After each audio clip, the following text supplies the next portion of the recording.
Practice drawing circles and ellipses. In this video I will show you a really great drawing exercise, and it is great for several reasons. First, you can do this drawing exercise without reference.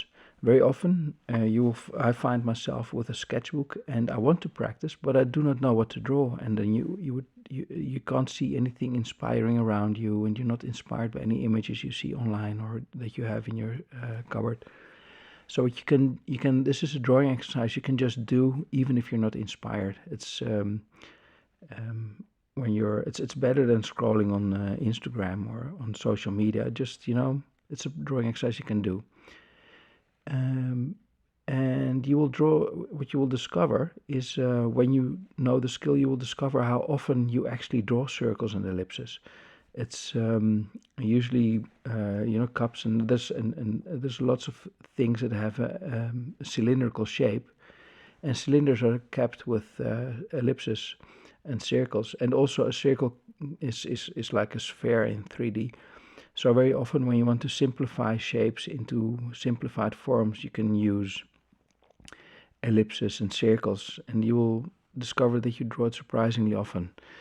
And it's really great for improving your hand coordination. It's also very calming. It's a very meditative activity.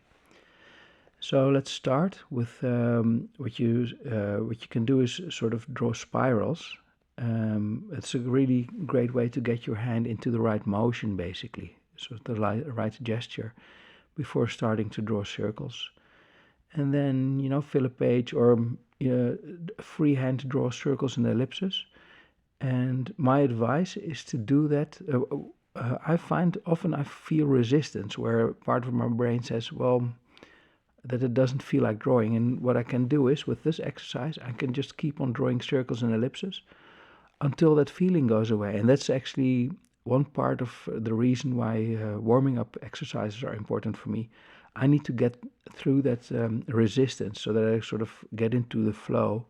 You can feel when you're in the flow, and that's kind of the right moment to then say, okay, now I can start on a real drawing. But this is a great way to push through that resistance until you feel like drawing. And sometimes my brain just tells me, oh, this is a waste of time. It's going to take way too much time, and why are you making this drawing, etc. And all these bad negative thoughts, they go away after a while when I just keep drawing circles and ellipses. After you've practiced this, you can also try your hand at drawing cylinders, because that's what you often use ellipses for. What you can do is look at your glass or coffee mug or whatever. You will hold it in front of you, turn it around, and notice what cylinders really look like in real life. Often you do have cylindrical, symmetric objects around you.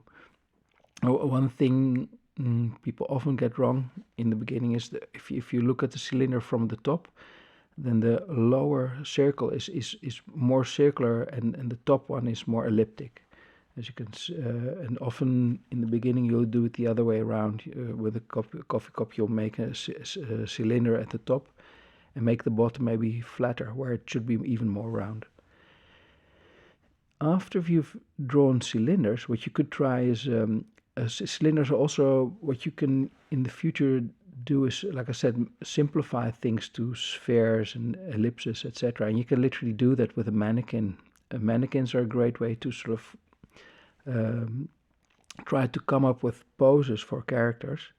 And what you can, for example, try is the beanie mannequin. And the beanie mannequin basically is two spheres basically molded together, and they sort of approximate the chest and the hips.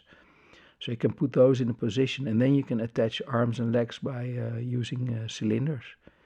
And it's really also it's a really fun way to make mannequins, actually. So all of these exercises are fun and relaxing, and you don't need reference for them. I hope you will try this out. I'll come out with more videos with drawing exercises, but this is a really cool one where you can warm up, and have some fun with it. Hope to see you next time. Bye bye.